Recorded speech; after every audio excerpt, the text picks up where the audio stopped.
हरे कृष्णा। जय जय श्री राधे। हरि चरण चरण चिंतन कक्षा में आपका स्वागत है। आज का चिंतन हमारे जीवन से रिलेटेड है। हमें सदा प्रसन्न रहने के लिए क्या करना चाहिए। तो पहले हम अपने अपने अपने गुरु को प्रणाम करते हैं। तो मेरे साथ आप भी कोशिश कीजिए मंगलाचरण का उच्चारण को याद करने के लिए। ॐ अज्ञानं तिमिरन्धस्य ज्ञानाञ्जनशलाकया चक्षुरुन्मीलितं येन तस्मै श्रीगुरुवे नमः। श्रीचैतन्य मनोभीष्टं स्थापितं येन भूतले स्वयं रूपा कदा मह्यं ददाति स्वं पदान्तिकं। वन्देऽहं श्रीगुरो श्रीयुतपदकमलं श्रीगुरून् वैष्णवांश्च श्रीरूपं साग्रजातं सहेगं रघुनाथवितं तं सजीवं सावधैतं सावधूतं परिजनसहितं कृष्णचैतन्यदेवं श्रीराधा कृष्णपादान् सहेगं ललिता श्रीविशाखावितांश्च। हे कृष्ण करुणा सिंधु दीनबंधु जगतपते गोपेश गोपिका कांत राधा कांत नमोस्तुते। तप्त कांचन गौरांगी श्री राधे वृंदावनेश्वरी वृषभानुसुते देवी प्रणमामि हरिप्रिये। वाञ्छाकल्पतरुभ्यश्च कृपा सिन्धुभ्येव च पतितानां पावनेभ्यो वैष्णवेभ्यो नमो नमः। श्री कृष्ण चैतन्य प्रभु नित्यानंदा श्री अद्वैत गदाधर श्रीवासादि गौर भक्त वृंदा। हरे कृष्णा कृष्णा कृष्णा हरे हरे हरे राम राम राम हरे हरे। हरे कृष्णा। तो आज का चिंतन है सदा प्रसन्न रहने के लिए प्रसन्नता का रीज़न क्या होना चाहिए। तो प्रसन्नता का रीज़न सबसे पहले मेन क्या आ जाता है, सेवा। भगवान की सेवा में हम लगे रहेंगे तो हम सदा प्रसन्न रहेंगे। हमें कुछ भी नेगेटिव थॉट्स नहीं होंगे, हमें किसी के बारे में सोचना नहीं पड़ेगा, क्योंकि हमारा जीवन तो भगवान की सेवा के लिए है। तो सेवा का आचरण कैसा होना चाहिए, एक सेवक का आचरण कैसा होना चाहिए, क्योंकि सेवा एक बहुत बड़ी बात है कि सेवा भगवान हर किसी से नहीं लेते। तो भगवान ने हमें चूज़ किया है, हमें चुना है, प्रभु की कृपा है कि हम उनकी सेवा के लिए चूज़ किए गए हैं। ऐसा नहीं है कि जैसे सब लोग बोलते हैं कि हमने घर पे सेवा कर रख ली, ये कर लिया, उसको प्रॉपर वे में कैसे कर सकते हैं, तो उसका तो बहुत बड़ा एक क्लास हो जाएगा। एक सेवक का, वैसे हम सब सेवक हैं, दासा अनुदास अनुदास अनुदास अनुदास के उसमें रहना चाहिए। हम क्या हैं, भगवान के दास है ना, तो हमें उसी भाव में रहना चाहिए। दास दास दासों अनुदास अनुदास अनुदास अनुदास, उनकी सेवा चाहिए। जैसे तृणादपि सुनी चेन्द्र रोरपी से हर्षनुना अमानी ना मान देन कीर्तनिया सदा हरि। तो ऐसे सेवक भी सदा खुश रहता है, कीर्तन करने वाला भी सदा खुश रहता है। और तृण से भी जो बिल्कुल जैसे जैसे एक तृण होता है ना, तृण पेड़ का तिनका, वो कैसे बिल्कुल लाइट रहता है, सेम ऐसे हमें भी हम्बल और लाइट रहना है। तो जीवन में कई सिचुएशंस होती हैं, तो एक सेवक का क्या आचरण होना चाहिए।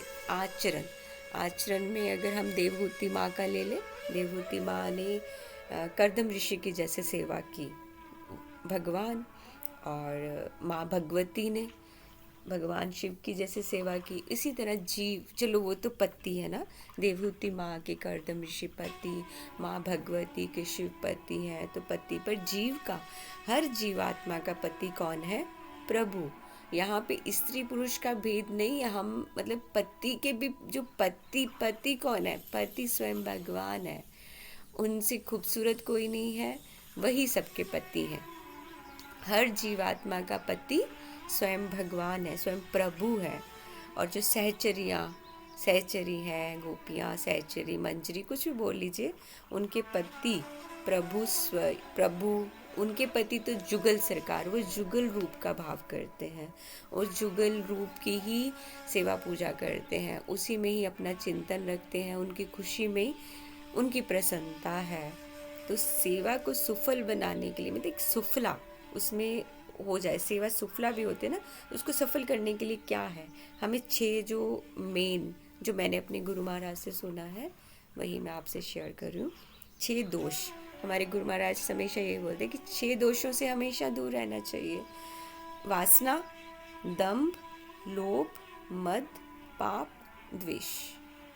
अगर हमें सेवा करनी है भगवान की तो इन 6 चीज़ों से हमें बहुत बहुत दूर रहना है। पर सेवा के साथ अगर दोषों से दूर रहना है तो इसके साथ गुण भी है। गुरुदेव हमेशा बोलते थे जैसे सेवा में शुचि है, जैसे पवित्रता और विश्वास। जो सेवा हम भगवान का कर रहे हैं उस पर हम भगवान पे कोई एहसान नहीं कर रहे कि हमने आपकी सेवा कर दी जी, कि उपकार कर दिया है, हम तो आपकी सेवा कर रहे हैं। नहीं, एक विश्वास से ये होना चाहिए कि प्रभु ने हम पे कृपा करी है, हमें सेवा के लिए चुना है, हम स्पेशल जीव हैं जो हमें उन्होंने चुना है। और एक गौरव भी होना चाहिए, घमंड नहीं, दंभ नहीं, गौरव। गौरव की बात और होती है। और आज्ञाकारिता। आज्ञाकारिता कैसे?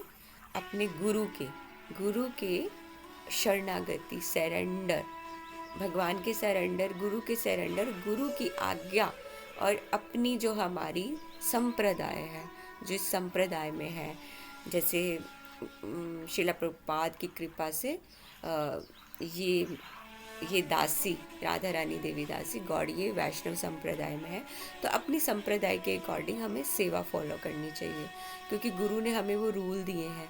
तो उसको क्या आ जाएगा? आज्ञाकारिता। उसमें आज्ञा में रह के बाकी संप्रदाय सबका सम्मान करना है। हर संप्रदाय में पूजा के अलग अलग रूल्स हैं, तो जो गौड़ीय वैष्णव संप्रदाय है इसमें अलग है। तो हमारे इसमें कई संप्रदाय ऐसी हैं जिसमें मॉर्निंग में मंगला आरती नहीं होती है। हमारी संप्रदाय ऐसी है कि हम भगवान को 3 बजे जगा देते हैं। ये हमारा है, मंगला आरती का चलन है। तो ये हमारी गौड़ीय वैष्णव संप्रदाय का, तो उसमें हमें गुरु की भी आज्ञा है कि मंगला ज़रूर अटेंड करो, मंगला ज़रूर करो। तो हमें उसी आज्ञा में रह के उसका अनुसरण करते करते अपने भक्ति भाव को आगे लेके जाना है। और सेवा का बिल्कुल ऐसे नहीं सोचना चाहिए कि हम सेवा कर रहे हैं, भगवान तो जैसे मतलब कुछ भी नहीं है ना, वो है, अब हम सेवा करेंगे, हम जगाएंगे, हम भोग लगाएंगे तो ऐसा होगा। नहीं, ये भाव कभी नहीं आना चाहिए कि भगवान तो स्वतंत्र हैं।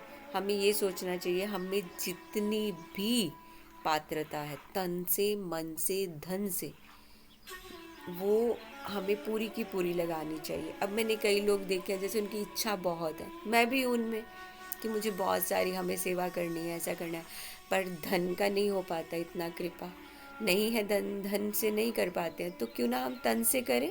हमारे टेम्पल में जैसे किचन में सेवा है, जहाँ जहाँ हमें सेवा मिलती है तो उसको करो, तन से करो। मन से तो हर टाइम रहना चाहिए। मन से सबसे बेस्ट सेवा है भगवान के चरणों की सेवा करना, अपने गुरु के चरणों की सेवा करना। जहाँ भी आपको सेवा मिले, जहाँ भी मौका मिले, अपने गुरु के चरणों पे मसाज कीजिए, अपने गुरु के चरणों का प्रक्षालन कीजिए, उनको अच्छे से बहुत सारे भाव आ जाते हैं इसमें। गुरु के चरणों को आंखों के सामने लाते ही ऐसा लगता है जैसे भगवान की है, लगता नहीं भगवान है, भगवान के चरण ही हैं। तो वैसे सोच के उनको सहलाएं, उनको पूरा आराम दें। गुरु के चरणों की सेवा सबसे उच्च सेवा है। देह, अगर हम देह से सेवा कर रहे हैं, ये तो अभी बोला जैसे देह तन से सेवा करनी चाहिए।